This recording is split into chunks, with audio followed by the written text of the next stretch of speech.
Hola chicas, chicos, espero que estén muy bien. En la clase de hoy, lo que vamos a revisar es el tema de prueba T para dos muestras. Si recuerdan, la clase pasada lo que vimos fue la prueba de hipótesis. La prueba de hipótesis eh, en general es una prueba T, se llama que es una prueba T. Entonces, nosotros vamos a trabajar la prueba T para una muestra, que fue el ejemplo que vimos la clase pasada, comparar si el valor poblacional que nosotros suponemos es igual o no en la muestra. Entonces, si hay suficiente evidencia estadística para saber si ese es el valor poblacional o no. Entonces, ahora vamos a trabajar no con una muestra, sino con dos muestras. Esto es muy importante recordarlo, ya lo hemos hablado mucho. No nos importa el valor de la muestra, nos importa el valor de la población. Para poder hacer eso, vamos a usar inferencia estadística. Y para poder usar inferencia estadística necesitamos a fuerza que mi muestreo sea aleatorio y que sea una muestra representativa siguiendo los principios que ya vimos. Entonces esto es muy importante. Recordemos que una hipótesis estadística era una afirmación sobre el valor poblacional y para contrastarla se va a utilizar la evidencia de la muestra. Una hipótesis nula es una afirmación sobre un valor poblacional, generalmente en términos de una igualdad. Entonces yo voy a decir que el valor poblacional es igual a tanto. Y la hipótesis alternativa es la negación, generalmente una desigualdad. Entonces por ahí estamos con eso.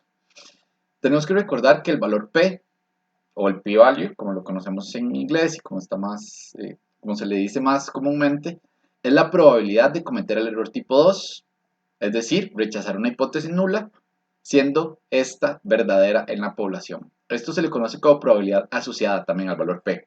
No se los había dicho, pero en algunos textos algo así van a poder verlo como probabilidad asociada. Y tenemos un nivel de significancia que es la probabilidad máxima permitida para cometer el error tipo 2. Entonces esto es increíblemente fácil, ¿verdad? O sea, esto es lo que ya vimos en la clase pasada, pero hay que recordarlo y esto yo creo que lo vamos a recordar en todas y cada una de las clases porque esto es esencial para lo que vamos a ver de ahora en adelante. Estas cinco cosas, estas cinco ideas son básicas para lo que nosotros vamos a trabajar. Entonces, una prueba de hipótesis para dos muestras, ya en este caso lo que vamos a hacer es dividir nuestra muestra o nuestra población, mejor dicho, en dos subpoblaciones, según alguna característica, puede ser sociodemográfica, económica, política, psicosocial, geográfica, etc. Por ejemplo, el género sí lo definimos de forma binaria, esto es importante tenerlo en cuenta, si vamos a definirlo como hombre o mujer. Eh, Esto siempre es de dos, ¿verdad? Siempre tenemos que pensarlo en dos vías. Género, hombre, mujer. Educación con universidad o sin universidad. Zona de residencia, si es urbano o rural. Nivel de ingreso, alto o bajo. Nivel de autoritarismo, alto o bajo. Si votó por Carlos Alvarado, Faricio Alvarado. Si vive en San José o no. Si votó o no. Si es conservador o no la persona. O si es conservadora o no la persona, etcétera. Todas esas cosas nos sirven para dividir a la población en dos. O sea, tengo que partir la población en dos. Edad. Yo puedo partir la edad por joven. Si una persona es joven o no. O sea, si tiene 35 años o más, no es joven. Según la ley en Costa Rica, tiene 35 o menos, se considera joven. Entonces, todas esas particiones nosotros y nosotros las podemos hacer. En caso de dividir la población en dos subpoblaciones, también podemos dividir la muestra en dos muestras independientes. Vean que ahí independientes tiene un asterisco porque tenemos que polemizar un poquito eso y más adelante vamos a ver cómo hacemos para determinar si una muestra es o no independiente, pero de momento vamos a asumir que son dos muestras independientes. En este caso lo que nos interesa al dividir la muestra en dos no es precisamente hacer la inferencia a la población de mujeres y a la población de hombres, o sea, si queremos hacer eso, podría ser que nos interesara, nos vamos y hacemos la prueba de hipótesis para una muestra. Simplemente divido la muestra en dos, saco los hombres, saco las mujeres y hago una prueba T, como una prueba de hipótesis de la semana pasada para hombres y una para mujeres. Aquí, cuando hago la prueba de hipótesis para dos muestras o la prueba T para dos muestras, Lo que me interesa y lo que nos va a interesar a nosotras y nosotros es ver la diferencia mostrada en el valor promedio o en la proporción entre dos muestras. Y queremos ver si esa diferencia es significativa o no en la población. Eso es lo que más nos interesa. Entonces, acá nos va a interesar si esa diferencia mostrada entre hombres y mujeres, por ejemplo, o entre jóvenes y no jóvenes, o entre personas que viven en el Valle Central y quienes no viven en el Valle Central, o entre personas que votaron por Carlos Alvarado y Fabricio Alvarado, eso no es significativa, tenemos a fuerza que, o sea, lo que nos interesa es ver esa diferencia. Por ejemplo, en la última encuesta del CIEP, perdón que les hable tanto las encuestas del CIEP, pero bueno, son unos ejemplos que yo tengo más, de que yo manejo más, que son más actuales y yo creo que a ustedes también les puede resultar interesantes. Preguntamos por el apoyo a las medidas sanitarias. Entonces, apoyo a las medidas sanitarias las dividimos entre quienes votaban por Fabricio Alvarado y quienes votaron en segunda ronda por Fabricio Alvarado y quienes votaron en segunda ronda por Carlos Alvarado. ¿Por qué nos interesa eso? Porque nosotros y nosotras, el equipo de investigación, lo consideramos como un proxy a la polarización social que se vivió en Costa Rica en el 2018 y que todavía sigue vigente. Entonces, preguntamos por el apoyo a las medidas sanitarias y a las medidas económicas. Y vemos que entre los votantes de Fabricio Alvarado y Carlos Alvarado, la diferencia en la muestra es de aproximadamente 5%, si mal no recuerdo, en el apoyo a las medidas sanitarias. O un poquito menos, de hecho menos del 10%. Entre los que dicen que la apoyan mucho. Hacemos la prueba para dos muestras y nos dice que la diferencia no es significativa en la población. Entonces, pese a que en la muestra yo estoy viendo que hay una diferencia de 5%, de 4%, no recuerdo muy bien ahorita, esa diferencia de 4% en la población no es significativa. Es decir, en la población como tal no podemos asegurar que existe esa diferencia. Pero cuando preguntamos por las medidas económicas, un 50% de los votantes de Carlos Alvarado y de las votantes de Carlos Alvarado apoyan las medidas económicas, mientras que es un 28%, si mal no recuerdo, las personas que apoyan las medidas económicas de los que votaron por Fabricio Alvarado. Es decir, en la muestra la diferencia es de más del 20%. Digamos que es 20% esa diferencia. Hacemos la prueba de hipótesis y nos dice, sí, esa diferencia de 20% sí es significativa en la población. Entonces yo puedo concluir que en la población sí existe una diferencia significativa entre quienes votaron por Fabricio Alvarado y quienes votaron por Carlos Alvarado en, eh, en cuanto al apoyo a las medidas económicas que se están tomando para paliar la pandemia. Entonces, eso es lo que a mí me interesa, ver esa diferencia que yo puedo medir en la muestra, ver si es significativa o no en la población. La clase pasada les dije que esto a veces se le conoce como pruebas de significancia o análisis de significancia. Aquí ya lo podemos ver. ¿Por qué significancia? Queremos ver si esa diferencia es significativa o no. Y esto es muy importante para nosotras y nosotros. Ver, analizar si esa diferencia que estamos viendo es o no es significativa en la población. En la variable de interés, ¿verdad? En este caso apoyo a las medidas sanitarias, puede ser de calificación promedio al presidente, puede ser calificación o puede ser trabajo, ya vamos a ver el ejemplo que traigo en la presentación sobre trabajo, etcétera. Entonces eso es lo que queremos ver con esto. En este caso nuestras hipótesis van a ser las siguientes. ¿Cuáles van a ser las hipótesis? La nula es que el promedio de la variable X en la población 1 es igual al promedio en la población 2. Entonces, el promedio de hombres es igual al promedio de mujeres. El promedio de personas que viven fuera del Valle Central es igual al promedio de personas que viven dentro del Valle Central. El promedio de personas jóvenes en la variable X, cualquiera que sea la variable X, es igual al promedio en las personas no jóvenes, etc. Y la hipótesis alternativa, como ya vimos, es una negación. Simplemente niego mi variable X. Digo, mi hipótesis nula, perdón. Entonces el promedio de la variable X en la población 1 es diferente. Si niego igual, quiere decir que es diferente. Entonces vean que aquí igual y aquí es este signillo de igual con un slash quiere decir diferente. Esta misma lógica se aplica con diferencias longitudinales. Comparar dos muestras en diferentes momentos del tiempo, es decir, si la diferencia es significativa entre el momento t y el momento t más 1. Si yo comparo las encuestas del CIEP, por ejemplo, si la diferencia entre abril y agosto es significativa o no. Nosotros nos vamos a quedar con la parte de dividir la población o la muestra en dos, hombres, mujeres, educación y todo, pero esto también se puede y es muy usado. Agarrar la muestra de abril, la muestra de octubre y hacer, de agosto, perdón, y hacer comparaciones a ver si hay diferencias significativas o no en la población. Recuerden que a mí no me interesa la muestra. Y la muestra, una diferencia de uno, hay una diferencia, ¿verdad? O sea, si yo quiero analizar la muestra y Carlos Alvarado, por ejemplo, tuvo una nota de 55 en abril y ahora tuvo una diferencia de 53, hay una diferencia de 2 puntos.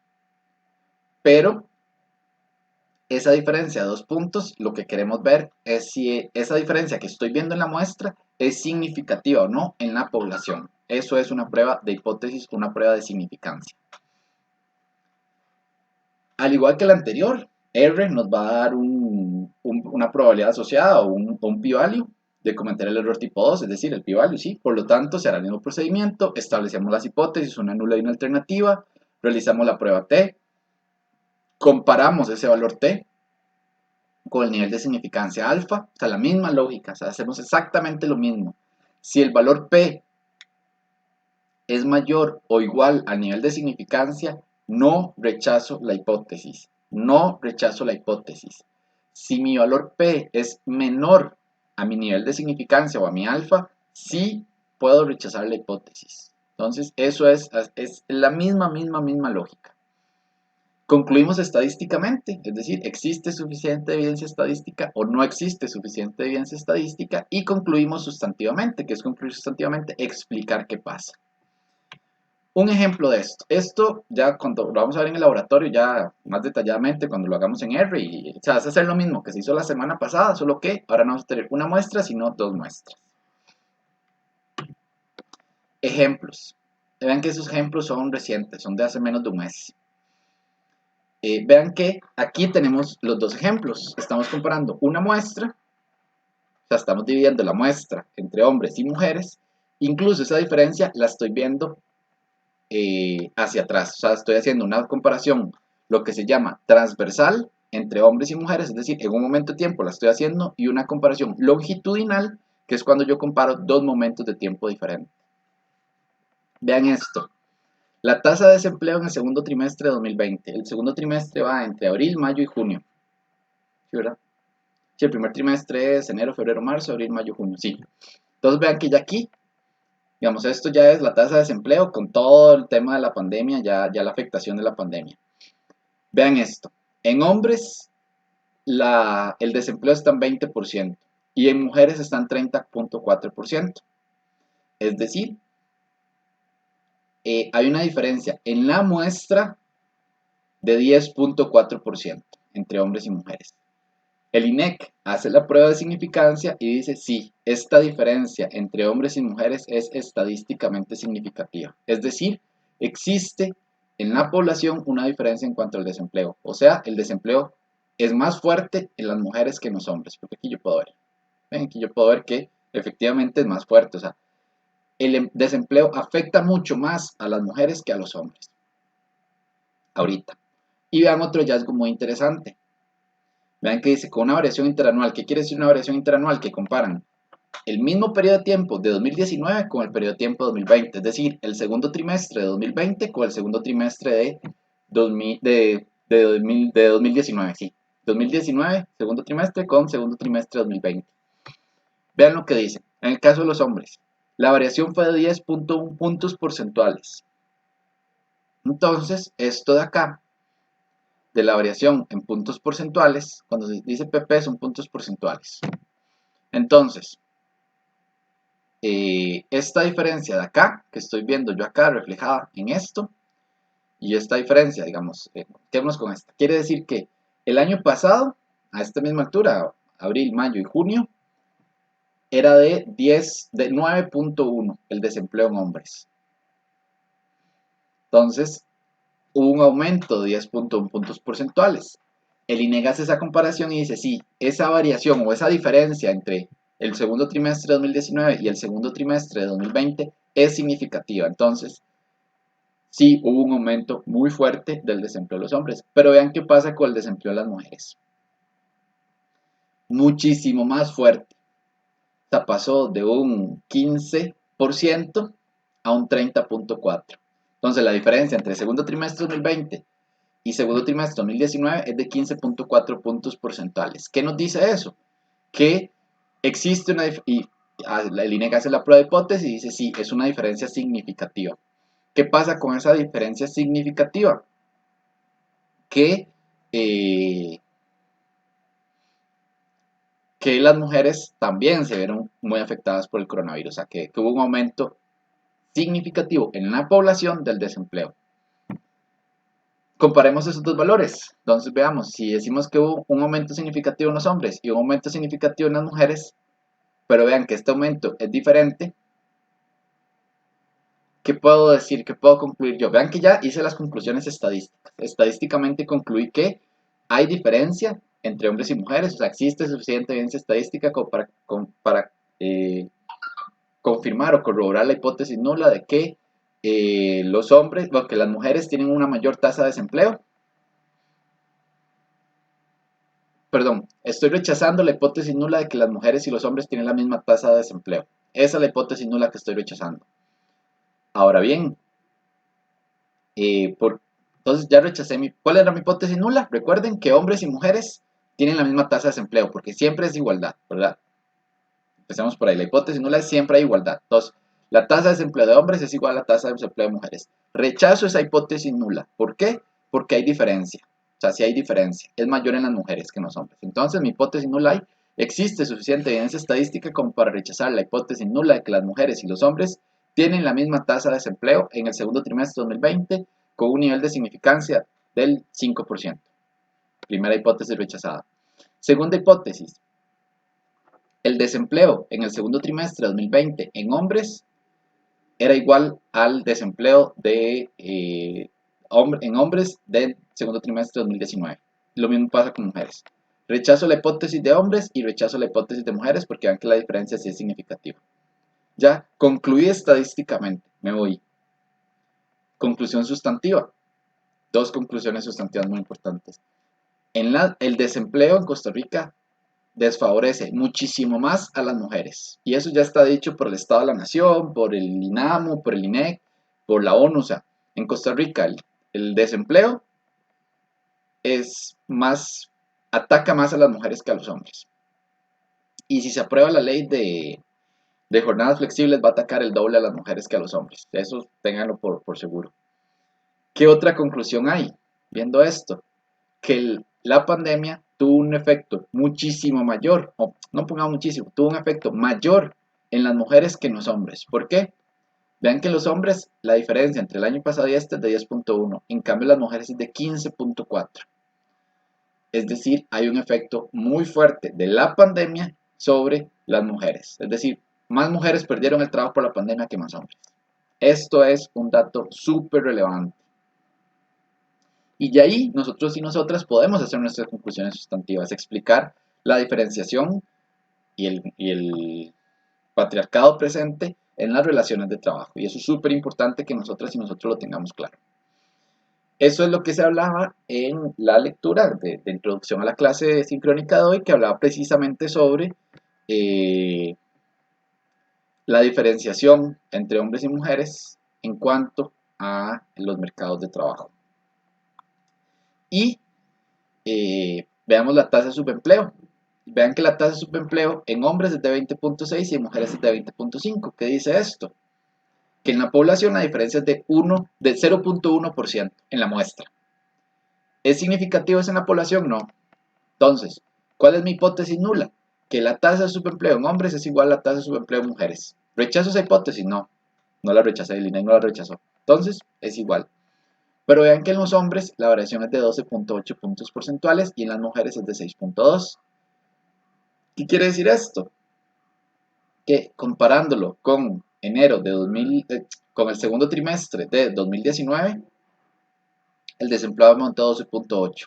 Hipótesis nula, la tasa de subempleo es igual en el segundo trimestre de 2019 al segundo trimestre de 2020.